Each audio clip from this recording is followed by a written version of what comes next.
Pickup ரொம்ப கம்மியாக தான் இருக்குது. Pickup not okay. ஃபிகோ நல்ல பிக்கப் வரும், இந்த வண்டியில் பிக்கப் இல்லை.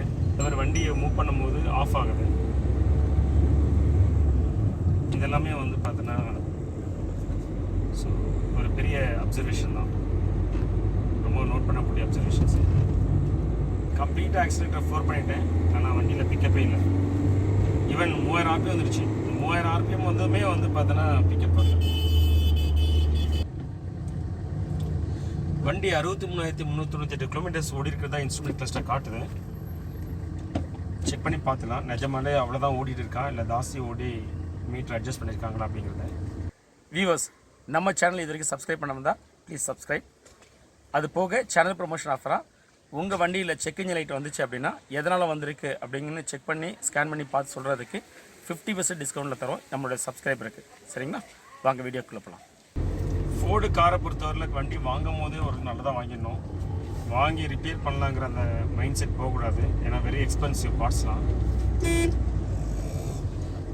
வாங்கினதுக்கப்புறம் ரிப்பேர் ஆகிறதுக்கு ஓகே, வாங்கும் போதே ரிப்பேர் ஆன காரை வாங்கிட்டு ரிப்பேர் பண்ணுறதுங்கிறது ரொம்ப எக்ஸ்பென்சிவாக இருக்கும்.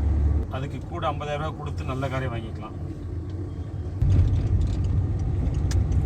இப்போ உங்களில் நிறைய பேருக்கு வந்து பார்த்தீங்கன்னா ஒரு தாட் ப்ராசஸ் சொல்லலாம், என்ன பண்ணால் இந்த வண்டி வந்து பார்த்தீங்கன்னா பிக்கப்லாம் சரியாயிடும், எவ்வளோ செலவு பண்ண அப்படின்னு சொல்லிட்டு.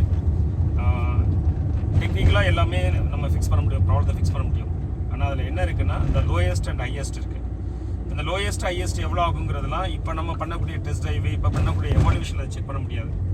அது வந்து ப்ராப்ளத்துக்கு டயக்னோஸ் பண்ணுறது வந்து தனி. ஸோ அது வந்து டைம் கன்சூமிங் ஆக்டிவிட்டீஸ். அகைன் வந்து பார்த்தீங்கன்னா இந்த மாதிரி நம்ம ஆன் ரோட்டில் இந்த மாதிரி இடத்துலாம் வச்சு டயக்னோஸ் பண்ண முடியாது. அது ஒர்க் ஷாப்பில் கொண்டு போயிட்டு டிஃப்ரெண்ட் டூல்ஸ்லாம் வச்சு டிஃப்ரெண்ட் ஐட்ரேஷன்லாம் பண்ணி தான் நம்ம கண்டுபிடிக்க முடியும். இப்போ நம்ம கார் எவால்யூஷன் பண்ணுறது எதுக்கான, காரில் என்னென்னலாம் ப்ராப்ளம் இருக்குதுன்னு பார்க்குறதுக்கு. அதனுடைய அதற்கான காசு கண்டுபிடித்துக்கல.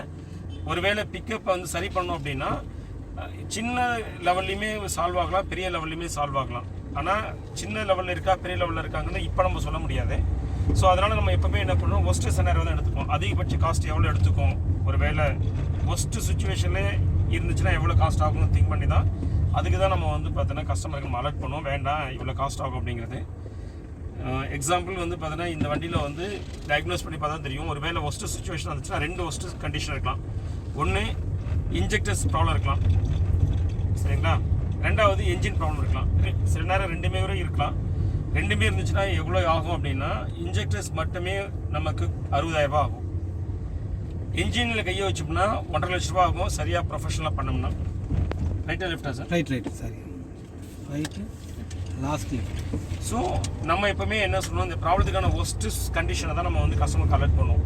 அப்படி பார்த்தீங்கன்னா கிட்டத்தட்ட 2,10,000 ரூபா ஆகும் இந்த வண்டியை இந்த பிக்கப் மட்டும் சரி பண்ணுறதுக்கு, சரிங்களா. ஸோ அந்த ஆங்கிளில் பார்த்தீங்கன்னா இந்த கஸ்டமர்கிட்ட நான் என்ன சொல்ல போகிறேன்னா, இந்த வண்டி not recommended to buy. Even ஒரு 30,000 ரூபா செல்லர் கம்மி பண்ணி கொடுக்குறது ரெடியாக இருந்தாலும், ஈவன் 50,000 ரூபா கம்மி பண்ணி கொடுக்குறேன்னா அப்புறம் வேண்டாம் தான் சொல்லணும். ஏன்னா இதில் எது கான்ட்ரிபியூட் காஸ்ட்னு நமக்கு தெரியாது, அது separate cost and analysis. So இந்த கண்டிஷனில் நம்ம அவாய்ட் பண்ணுறோம். ரெண்டாவது என்ன, சின்ன ப்ராப்ளமாக இருந்தால் இது நேராக லெஃப்டாக சார்? லெஃப்ட். சின்ன ப்ராப்ளமாக இருந்தால் இந்த கார் செல்லரே ரெடி பண்ணியிருப்பார், அதாவது சரி பண்ணியிருப்பார். அவர் சரி பண்ணலை அப்படின்னும் போது நம்ம எப்போவுமே வந்து பார்த்தீங்கன்னா சேஃபர் சைடில் ஹையர் ரிஸ்க் தான் போவோம். ஸோ என்ஜின் அண்ட் இன்ஜெக்டர் டுகெதராக ப்ராப்ளம் இருக்கலாம், இல்லை இண்டிவிஜுவலாக ப்ராப்ளம் இருக்கலாம். எது ஒன்று இருந்தாலுமே கூட தான் மேஜர் ப்ராப்ளம்ஸ், எக்ஸ்பென்சிவான ஒன்று. ஸோ என்னோடய கஸ்டமர் நான் ரெக்கமெண்ட் பண்ணுறது வந்து பார்த்தீங்கன்னா he has to drop off buying this car. இது வந்து 2012 ஃபோர்ட் ஃபிகோ. ஸோ இந்த வண்டி தான் நம்ம வந்து கம்ப்ளீட்டாக டெஸ்ட் ட்ரைவ் பண்ணிட்டோம். ஓரளவு பாடி நல்லா இருக்கு சார், பாடி நல்லா இருக்கு, டீசெண்டாக இருக்குது. ஸோ இந்த வண்டியோட இன்ஸ்ட்ருமெண்ட் கிளஸ்டர் ரீப்ளேஸ் பண்ணியிருக்கலாம், இல்லை இந்த மீட்டர் அட்ஜஸ்ட் பண்ணியிருக்கலாம். ஸோ நிச்சயமாக இது வந்து அதிகமான கிலோமீட்டர் தான் ரன் ஆகிருக்கு இந்த வண்டி. அது போக பவர் ட்ரெயின் கண்ட்ரோல் மாடலில் வந்து 2 எரர் கோடு காட்டுது. இந்த சிபிஎஸ் சர்க்யூட் மால் ஃபங்க்ஷன்ஸ் ப்ராப்ளங்கிறது நார்மலாக இசிஎம் தான் கான்ட்ரிபியூட் பண்ணுவோம் அதிகபட்சம்.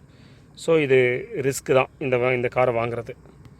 2 மெயின் ரீசன்ஸு. இது நம்பர் ஆஃப் கிலோமீட்டர்ஸ் ட்ரைவ் பண்ணியிருக்கிறது வந்து அட்ஜஸ்ட் ஆகிருக்கு.